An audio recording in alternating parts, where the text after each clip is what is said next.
कृष्णाय वासुदेवाय हरे परमात्मने प्रणतक कलेश नाशाय गोविंदाय नमो नमः। वास्तु ज्ञान गंगा चैनल पर आप सभी का स्वागत है। आइए सुनते हैं पुरुषोत्तम मास के अगले अध्याय की कथा। सूत जी कहने लगे कि इसके पश्चात नारद जी विस्मय युक्त हो मेधावी ऋषि की कन्या का वृत्तांत पूछने लगे। नारद जी ने पूछा कि हे मुने, फिर उस ऋषि कन्या ने वन में क्या किया? क्या किसी ऋषि ने उसके साथ विवाह किया? नारायण कहने लगे, इस कन्या ने दुख के साथ अपने पिता का स्मरण करते हुए वहाँ आश्रम में रहकर कुछ काल व्यतीत किया। भाग्यवश एक दिन उस वन में अपनी इच्छा से विचरते हुए महाकोप वाले दुर्वासा मुनि आ गए। दुर्वासा मुनि को आता देख शोक सागर में डूबी हुई इस कुमारी ने उठकर धीरज धारण करके मुनि के चरणों में नमस्कार किया। नमस्कार करके मुनि को अपने आश्रम में लाई। अर्घपाद और वन के नाना प्रकार के फलों से आदर करके मुनि का पूजन किया। फिर मुनि कन्या आदर से कहने लगी, हे मुनि, आपको नमस्कार है। मुझे दुर्भाग्नि के आश्रम में आपका कैसे आना हुआ? आपके आने से मेरे भाग्य का उदय हो गया अथवा मेरे पिता के पुण्य प्रताप से मुझको समझाने के लिए आप आए हैं। आप जैसे महात्माओं के तीर्थ रूपी पामों के रजकण को स्पर्श कर मेरा जन्म सफल हो गया। जो आप जैसे महात्मा का मुझे दर्शन प्राप्त हुआ। इस प्रकार कहकर वह बाला उनके आगे चुपचाप होकर बैठ गई। तब दुर्वासा मुनि कुछ हंसकर बोले, धन्य हे ब्राह्मण पुत्री, तुमने अपने पिता के कुल का उद्धार कर दिया। कन्या बोली, हे ऋषि, आपके दर्शन मात्र से ही मेरा शोक समुद्र सूख गया है। हे मुनि, आप जो यहाँ आए हैं ये मेरा बड़ा भाग्य है। इसका परिणाम अच्छा ही होगा और मैं उत्पन्न हुई महाअग्नि की ज्वाला से जल रही हूँ। इस अग्नि को शीघ्र बुझाओ। मेरे हर्ष उपजाने वाला और कोई नहीं दिखाई देता। मुझको धैर्य देने वाली ना तो मेरी माता है, ना पिता, ना भाई। मैं दुख पीड़ित किस प्रकार अपना जीवन व्यतीत करूं? किस प्रकार से अपना जीवन निर्वाह करूं? जिस दिशा को देखती हूं वही शून्य दिखाई देती है। जब वो कन्या ने अपने पिता की अंत्येष्टि क्रिया कर ली, उसके बाद में वह शोक के सागर में डूबी हुई थी और विचार करने लगी, अब आगे मैं क्या करूं? मेरा कोई नहीं है, मैं किसके सहारे रहूं? अपनी कुटिया में बैठी उदास मन से अनेकों प्रकार के प्रश्न उसके मन में उपज रहे थे, क्योंकि ना तो उसका कोई भाई था, ना उसके माता पिता थे।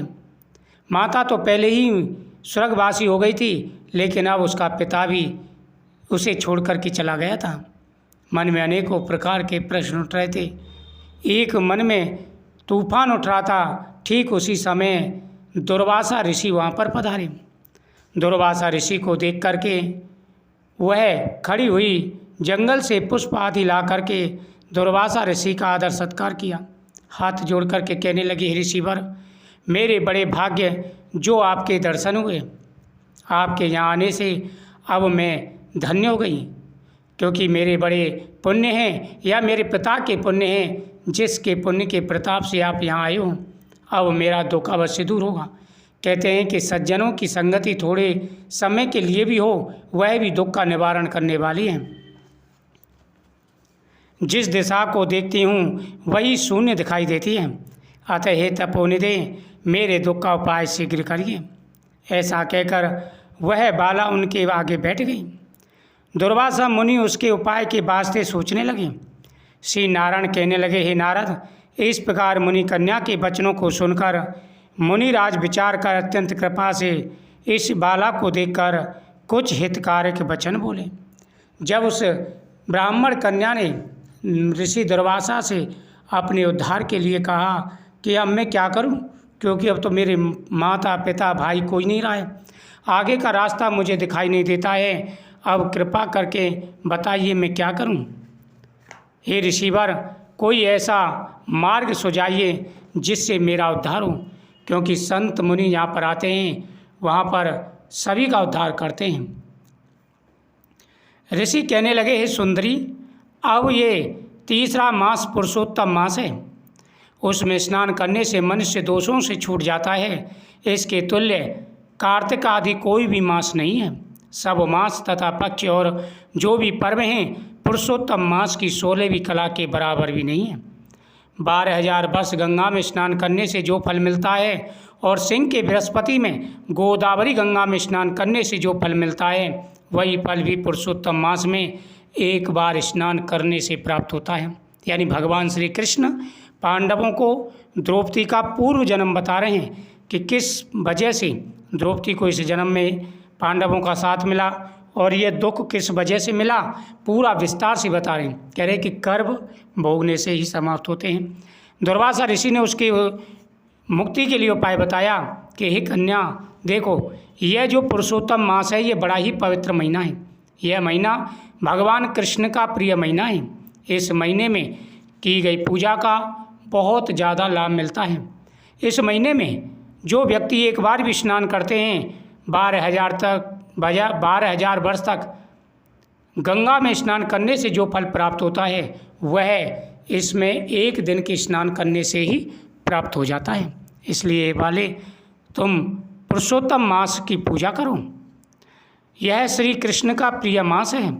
इसमें स्नान, दान, जप आदि करने से सब मनोरथ फल की प्राप्ति होती है। इसलिए तुम पुरुषोत्तम मास की सेवा करो। हे कन्या, यह जो महीना है ये सबसे बड़ा और पवित्र महीना है। इस महीने में की गई पूजा का अनंत गुना फल प्राप्त होता है, क्योंकि यह महीना स्वयं भगवान पुरुषोत्तम भगवान कृष्ण का महीना है और इस महीने को भगवान कृष्ण ने स्वयं वरदान दिया है। जो भी इस महीने में पूजा पाठ करते हैं, दान पुण्य करते हैं, यज्ञ अनुष्ठान करते हैं, उनकी हर मनोकामना पूरी हो जाती है। उनके जीवन के सारे कष्ट दूर हो जाते हैं। भगवान प्रसन्न होकर के आशीर्वाद देते हैं तथा हर प्रकार की मनोकामना पूरी हो जाती है। इस महीने में प्रतिदिन सुबह जल्दी स्नान करें। स्नान करने के बाद में भगवान कृष्ण का पूजन करें, सूर्य देव को अर्घ्य दें, लड्डू गोपाल जी की पूजा करें, संभव हो सके तो मंत्रों का जाप करें, प्रतिदिन कथाओं का श्रवण करें। ओम नमो भगवते वासुदेवाय नमः मंत्रों का जाप करें, साथ ही पितरों की पूजा करें और पितरों के नाम से दान पुण्य भी करें। जो व्यक्ति इस महीने में पूरे नियम के साथ में पूजा करते हैं उनकी हर मनोकामना पूरी हो जाती है। जीवन में आ रहे सारे कष्ट दूर हो जाते हैं। मंत्र जाप करते हुए हवन भी कर सकते हैं, इससे अनंत गुना फल की प्राप्ति होती है और सभी मनोरथ पूरे हो जाते हैं। कृष्णाय वासुदेवाय हरे परमात्मने प्रणतः कलेश नाशाय गोविंदाय नमो नमः। जय श्री कृष्ण। तो इस महीने में प्रतिदिन भगवान की कथाओं का श्रवण करें।